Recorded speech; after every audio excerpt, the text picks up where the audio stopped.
What's up mga boss? So today, ngayong araw ay ituturo ko kung paano mag-install ng mga bearing sa front wheel.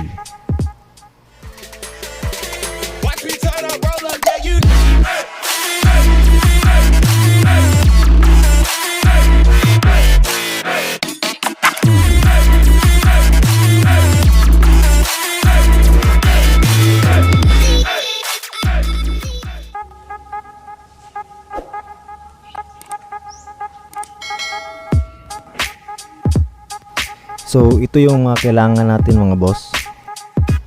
Of course, the bearings. Kung ano yung bearing code na compatible sa motor mo.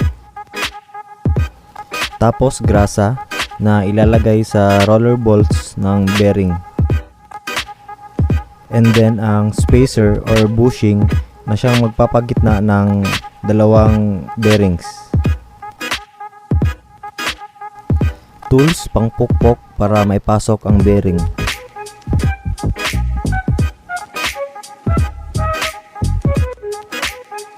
And then screw or T-wrench or kahit ano na pwede maipasok sa bushing.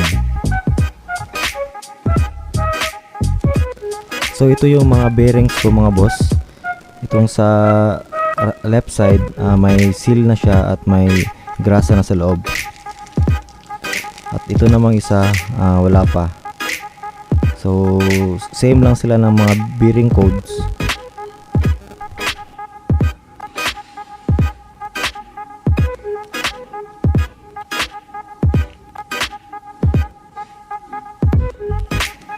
Itong regular bearing na ito mga boss is ito yung lalagyan natin ng grasa.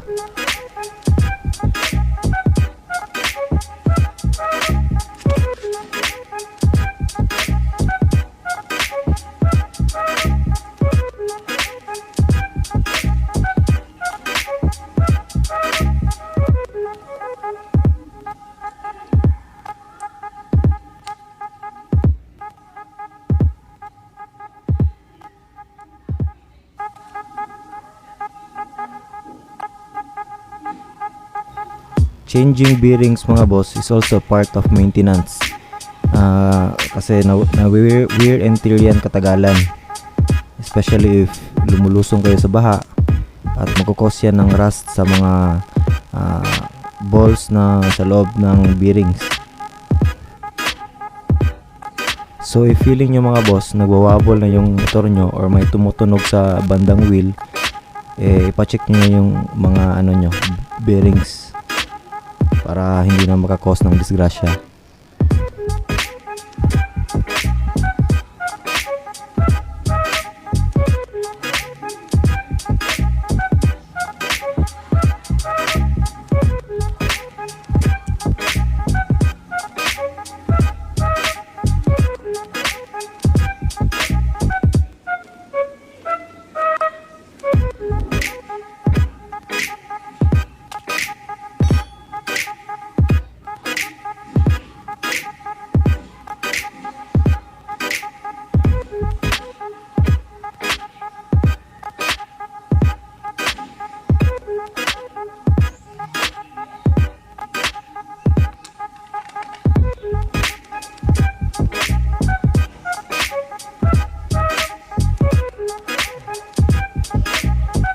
So ito, tapos na natin lagyan ng grasa, pasok na natin sa isang side ng mugs.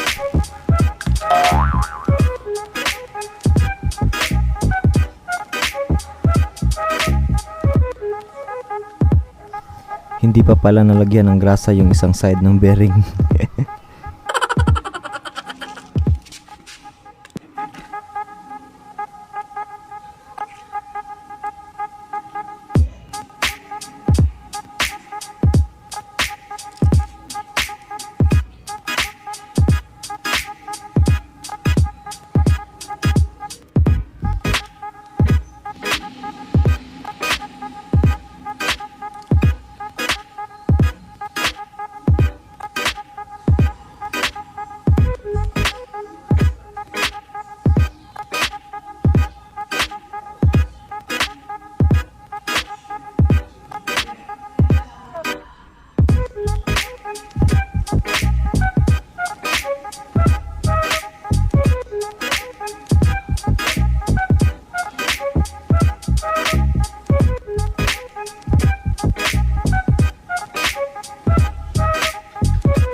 So ito na mga boss, pasok na natin.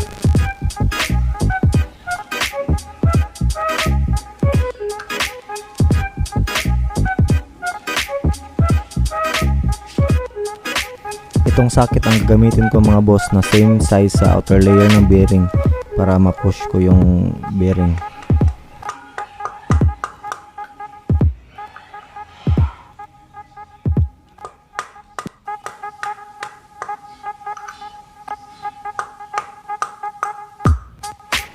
Hinahinay lang sa pagpukpok mga boss para hindi masira yung bearing.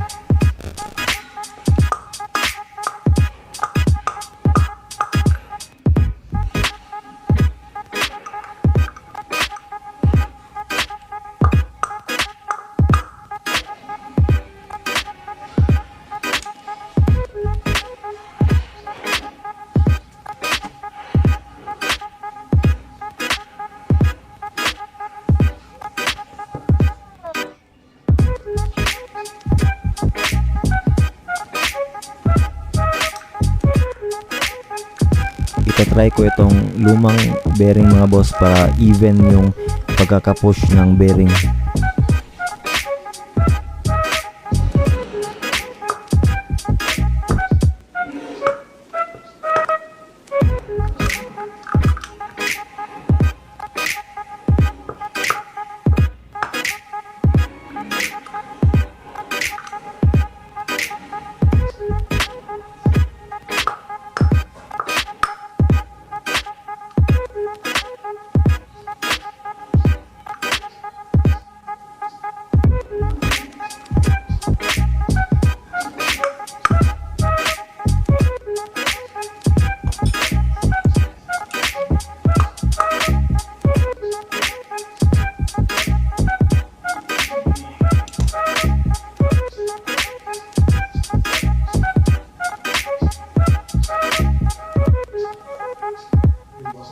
So dito na naman sa kabila mga boss ang lalagyan natin. But first ilagay natin yung bushing.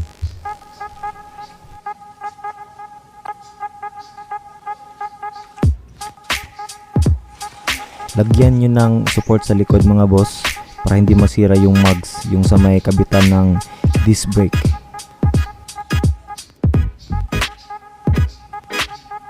Ito yung bushing mga boss na ilalagay natin bago itong bearing. So yan ang magpapagitan ng dalawang bearings.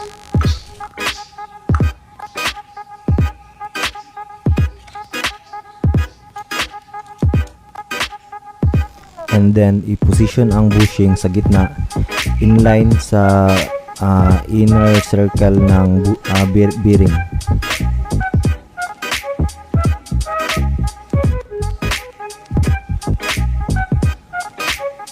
Tapos ipapasok na natin ang isang bearing.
So eto mga boss, tapos na nating lagyan ng mga bearings at saka yung bushing or spacer. So pwede na ito yung ikabit ulit, tapos ipasok yung axle. Kindly subscribe to my channel mga boss for more tutorial videos like this, and thank you for watching.